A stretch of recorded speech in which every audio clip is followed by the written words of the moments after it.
नमस्कार। आज की चर्चा शुरू करते हैं और देखिए विषय काफ़ी गंभीर है। हमारे पास एक लेख है जो ऑनलाइन वैवाहिक मंचों पर मतलब मैट्रिमोनियल साइट्स पर जो धोखाधड़ी बढ़ रही है उस पर रोशनी डालता है। ये बातें खास तौर पर लेखक और कार्यकर्ता अश्विनी रुपेश के एक सोशल मीडिया पोस्ट के बाद और ज़्यादा सामने आई। ऐसा लग रहा है कि ये जो साइबर अपराधी हैं वो भरोसे को, ट्रस्ट को ही अपना सबसे बड़ा हथियार बना रहे हैं। जीवन साथी खोजने की जो प्रक्रिया है, जो एक उम्मीद भरी, एक अच्छी शुरुआत होनी चाहिए, उसे ये लोग एक खतरनाक जाल में बदल रहे हैं। तो आज हमारा मकसद है इस लेख के जरिए ये समझना कि ये घोटाले आखिर अ, होते कैसे हैं, लोग इनके झांसे में आ क्यों जाते हैं और सबसे ज़रूरी बात, इनसे बचा कैसे जा सकता है। तो चलिए इस पर थोड़ी गहराई से बात करते हैं। तो देखिए, इस पूरे मामले पर ध्यान असल में तब गया जब अश्विनी रुपेश ने सोशल मीडिया पर अपनी चिंता जाहिर की। और इससे हुआ ये कि भारत का जो इतना बड़ा डिजिटल वैवाहिक बाजार है, मैट्रिमोनियल मार्केट, उसकी एक कह सकते हैं अंधेरी सच्चाई सामने आई। ऐसा लगता है कि ऑनलाइन रिश्ते ढूंढने की जो आसानी है वो अपने साथ कुछ गंभीर जोखिम भी लेकर आई है। लेख में काफी विस्तार से बताया गया है कि ये धोखेबाज शुरुआत कैसे करते हैं। वो बनाते हैं नकली प्रोफाइल।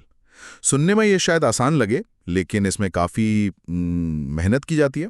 अक्सर ऐसी तस्वीरें इस्तेमाल होती हैं जो पेशेवर तरीके से एडिट की गई हों।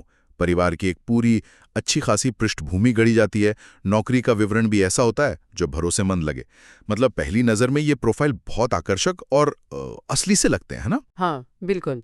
और यही उनकी रणनीति का पहला सबसे अहम कदम है, एक विश्वसनीयता का, एक ऑथेंटिसिटी का भ्रम पैदा करना।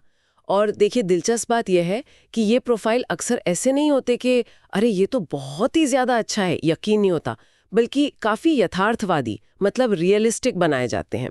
अपराधी शायद ये जानते हैं कि ज्यादा परफेक्ट प्रोफाइल पर शक जल्दी हो सकता है।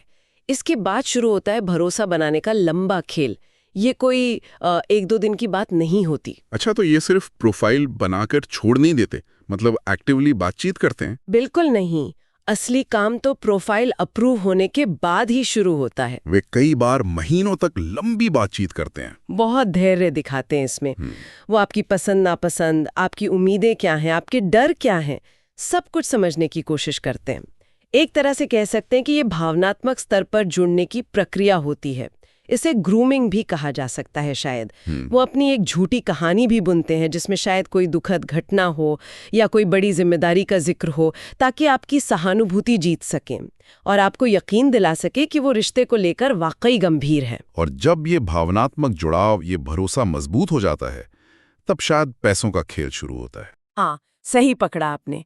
एक बार जब उन्हें लगता है कि सामने वाला व्यक्ति भावनात्मक रूप से उन पर निर्भर हो गया है या भरोसा करने लगा है, तब वे धीरे धीरे पैसे मांगना शुरू करते हैं। और वजह ऐसी बताई जाती हैं जिन पर आसानी से यकीन आ जाए और जो हमारे भारतीय सामाजिक संदर्भ में फिट भी बैठती हों। जैसे मान लीजिए, परिवार से मिलने आना है तो यात्रा का खर्च चाहिए, या अचानक कोई मेडिकल इमरजेंसी आ गई है, या वीज़ा में कोई प्रॉब्लम हो गई है, या फिर शादी की तैयारियों में मदद के नाम पर।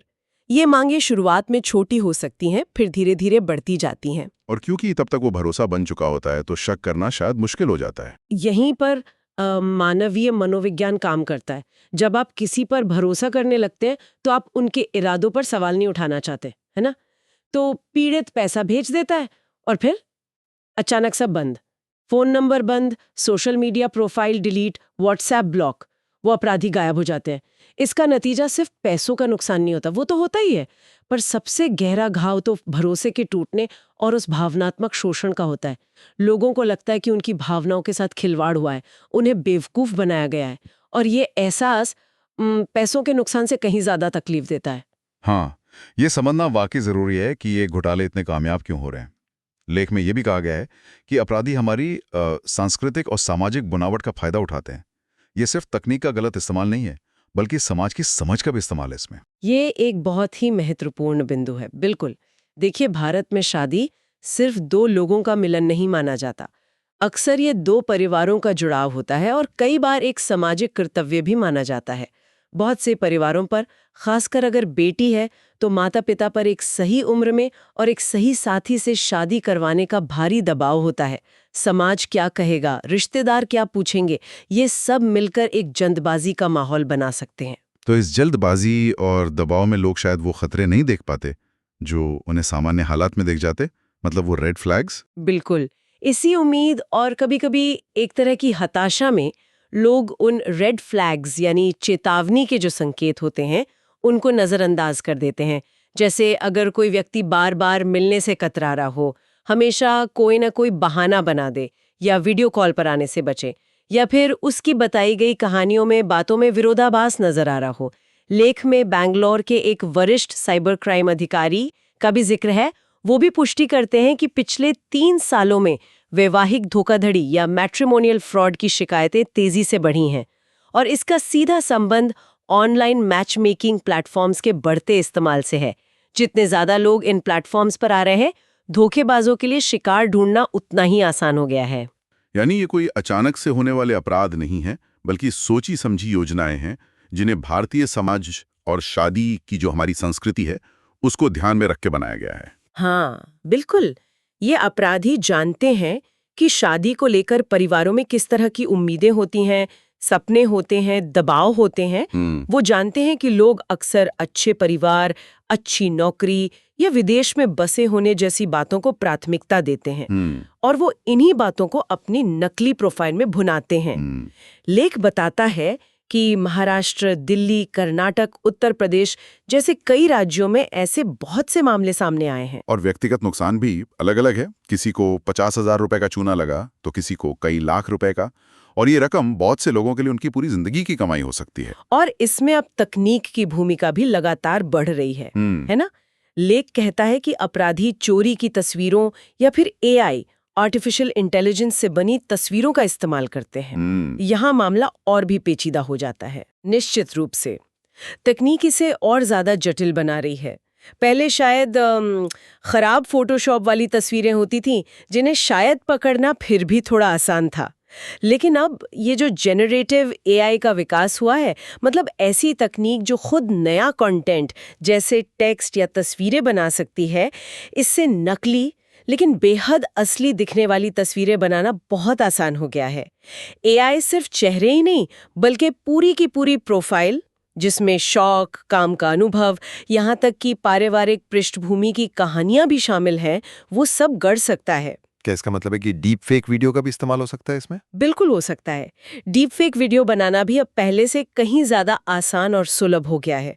सोचिए, कोई व्यक्ति आपसे वीडियो कॉल पर बात कर रहा है, आपको लग रहा है कि आप असली इंसान से बात कर रहे हैं, लेकिन हो सकता है वो एआई से बनाया गया एक डीप फेक हो। ये तकनीक असली और नकली के बीच की जो रेखा है उसे बहुत धुंधला कर देती है। इससे वेरिफिकेशन और भी मुश्किल हो जाता है। ये तो बहुत डरावना है सच में। और ये जो वैवाहिक वेबसाइट्स हैं, इनकी अपनी वेरिफिकेशन प्रक्रिया का क्या वो काफी मजबूत नहीं है? यहीं पे एक और बड़ी चुनौती सामने आती है। लेख के अनुसार कई प्लेटफॉर्म्स की जो सत्यापन प्रक्रिया है वो अभी भी काफी बुनियादी है। ज्यादातर सिर्फ ईमेल आईडी या फोन नंबर वेरिफिकेशन पर निर्भर करते हैं, जो कि धोखेबाजों को रोकने के लिए काफी नहीं है। कोई भी आसानी से एक नया ईमेल या सिम कार्ड लेकर नकली प्रोफाइल बना सकता है। हाँ, कुछ प्रीमियम प्लेटफॉर्म्स शायद आईडी प्रूफ मांगते हों, लेकिन सभी ऐसा नहीं करते, और जो करते भी हैं वहां भी जाली दस्तावेजों का खतरा तो बना ही रहता है। मतलब पर्याप्त और मजबूत सुरक्षा उपायों के बिना ये प्लेटफॉर्म अनजाने में ही सही धोखेबाजों के लिए एक आसान जरिया बन जाते हैं। और अगर कोई शिकार बन भी जाए तो क्या अपराधियों को पकड़ना आसान होता है? ये भी एक बहुत बड़ी समस्या है। अपराधियों का पता लगाना अक्सर बहुत मुश्किल होता है। पैसा आमतौर पर डिजिटल वॉलेट, यूपीआई या ऐसे बैंक खातों में ट्रांसफर करवाया जाता है जो शायद किसी और के नाम पर हो या जिनका केवाईसी ठीक से न हुआ हो। अपराधी अक्सर पैसे को बहुत तेजी से कई खातों में घुमाते हैं, जिसे मनी म्यूलिंग कहते हैं, ताकि उसका पीछा करना मुश्किल हो जाए। और अगर अपराधी किसी दूसरे देश में बैठा हो तब तो मामला और भी पेचीदा हो जाता है, क्योंकि फिर अंतर्राष्ट्रीय कानून और सहयोग की जरूरत पड़ती है, जो कि एक लंबी और जटिल प्रक्रिया है। घोटालों का पीड़ितों पर असर सिर्फ पैसों का नहीं होता होगा, जैसा आपने पहले भी इशारा किया था। हाँ, पैसों का नुकसान तो है ही, वो बहुत बड़ा हो सकता है, लेकिन जो भावनात्मक और मनोवैज्ञानिक असर है वो कहीं ज्यादा गहरा और लंबा हो सकता है। पीड़ितों को अक्सर भारी शर्मिंदगी महसूस होती है। उन्हें लगता है कि वो मूर्ख बन गए। समाज में बदनामी का डर रहता है। लोग क्या कहेंगे, सब मुझ पर ही हंसेंगे, मुझ पर ही सवाल उठाएंगे कि मैं इतना भोला या भोली कैसे हो सकती हूँ। इसी सामाजिक कलंक के डर से कई लोग तो पुलिस में शिकायत दर्ज कराने से भी हिचकते हैं। कुछ मामलों में तो ये गहरे अवसाद मतलब डिप्रेशन या चिंता, एंजाइटी का कारण भी बन जाता है। और कानूनी रास्ते भी जटिल हैं, जैसा आपने बताया। तो फिर बचाव ही सबसे अच्छा उपाय लगता है, रोकथाम। बिल्कुल, रोकथाम हमेशा इलाज से बेहतर है, खासकर ऐसे मामलों में जहां न्याय पाना मुश्किल हो सकता है। अश्विनी रूपेश ने कुछ बहुत ही व्यावहारिक और जरूरी सुझाव दिए हैं जिन पर ध्यान देना चाहिए सबको। जैसे कि पहचान का सत्यापन करना, सिर्फ प्रोफाइल या तस्वीरों पर भरोसा ना करना। हाँ, पहचान सत्यापित करने के लिए ठोस कदम उठाना बहुत जरूरी है। इसमें वीडियो कॉल पर जोर देना शामिल है, और सिर्फ एक बार नहीं बल्कि कई बार, अलग अलग समय पर। परिवार के सदस्यों या दोस्तों से परिचय करवाने की मांग करना। अगर कोई व्यक्ति लगातार टालम-टोल करे तो ये एक बहुत बड़ा चेतावनी संकेत है। और पैसों के लेन देन से पहले पहचान का कोई सबूत मांगना, जैसे आधार या कुछ और। ये भी बहुत महत्वपूर्ण है। कोई भी आर्थिक मदद करने से पहले या कोई बड़ा कदम उठाने से पहले सामने वाले व्यक्ति से पहचान का कोई आधिकारिक दस्तावेज मांगना, जैसे आधार कार्ड, पासपोर्ट, या अगर वो नौकरी का दावा कर रहे हैं तो कंपनी का आईडी कार्ड। अगर कोई अपनी पहचान साबित करने में आनाकानी करे या गुस्सा हो जाए तो समझ लेना चाहिए कि कुछ गड़बड़ है। और एक और बात, अपनी बहुत निजी जानकारी जैसे घर का पता, बैंक डिटेल्स या बहुत व्यक्तिगत तस्वीरें जल्दी साझा करने से बचना चाहिए। लेख में प्लेटफॉर्म्स को रिपोर्ट करने और पुलिस में शिकायत करने की बात भी कही गई है। हाँ, ये भी जरूरी है। अगर कोई प्रोफाइल या बातचीत संदिग्ध लगे तो उसे तुरंत उस वैवाहिक प्लेटफॉर्म पर रिपोर्ट करना चाहिए, ताकि वो लोग जांच कर सकें और जरूरत पड़ने पर उसे हटा सकें। और अगर दुर्भाग्य से कोई धोखाधड़ी का शिकार हो ही जाए तो शर्मिंदगी या डर को परे रखकर तुरंत नजदीकी साइबर क्राइम पुलिस स्टेशन में या ऑनलाइन पोर्टल cybercrime.gov.in पर शिकायत दर्ज करानी चाहिए। जितनी जल्दी शिकायत होगी, कार्रवाई की संभावना उतनी ही बढ़ेगी। और ऐसा करने से न केवल शायद आपको मदद मिले, बल्कि आप दूसरों को भी इसी जाल में फंसने से बचा सकते हैं। विशेषज्ञों की तरफ से भी कुछ सुझाव हैं, शायद जागरूकता और नियमों को लेकर। हाँ, विशेषज्ञ दो मुख्य बातों पर जोर देते हैं। पहला, जन जागरूकता अभियान। लोगों को इन खतरों के बारे में शिक्षित करना, उन्हें बताना बहुत जरूरी है ताकि वे ऑनलाइन बातचीत करते समय ज्यादा सतर्क रहें। दूसरा, ऑनलाइन वैवाहिक प्लेटफॉर्म्स के लिए बेहतर नियामक निरीक्षण मतलब रेगुलेटरी ओवरसाइट और उनकी जिम्मेदारी तय करने की जरूरत है। प्लेटफॉर्म्स को अपनी वेरिफिकेशन प्रक्रियाओं को और मजबूत बनाना होगा। शायद एआई आधारित टूल्स का इस्तेमाल करके संदिग्ध प्रोफाइल्स को शुरुआत में ही पकड़ना होगा, और यूजर्स को एक सुरक्षित माहौल देने के लिए ज्यादा सक्रिय भूमिका निभानी होगी। ये सब सुनने के बाद ऐसा लगता है कि ये सिर्फ कुछ लोगों की समस्या नहीं है, बल्कि ये डिजिटल युग में भरोसे के संकट का, ट्रस्ट क्राइसिस का एक बड़ा उदाहरण है। बिल्कुल सही कहा। अगर हम इसे बड़े परिप्रेक्ष्य से जोड़ें तो ये सवाल उठता है कि हम ऑनलाइन मिली जानकारी पर कितना भरोसा कर सकते हैं और कैसे करें, खासकर जब बात शादी जैसे जिंदगी के इतने अहम फैसले की हो। अगर लोग इन प्लेटफॉर्म्स पर ही सुरक्षित महसूस नहीं करेंगे, अगर उन्हें हर प्रोफाइल पर शक करना पड़ेगा, तो इन सेवाओं का जो मूल उद्देश्य है वही खत्म हो जाएगा। ये सिर्फ वैवाहिक साइट्स की बात नहीं है, ये पूरे डिजिटल इकोसिस्टम में भरोसे को बनाए रखने की एक बड़ी चुनौती है। तो इस सबका क्या मतलब निकलता है, मतलब सार क्या है? ये लेख और हमारी ये चर्चा एक तरह से एक जरूरी चेतावनी है।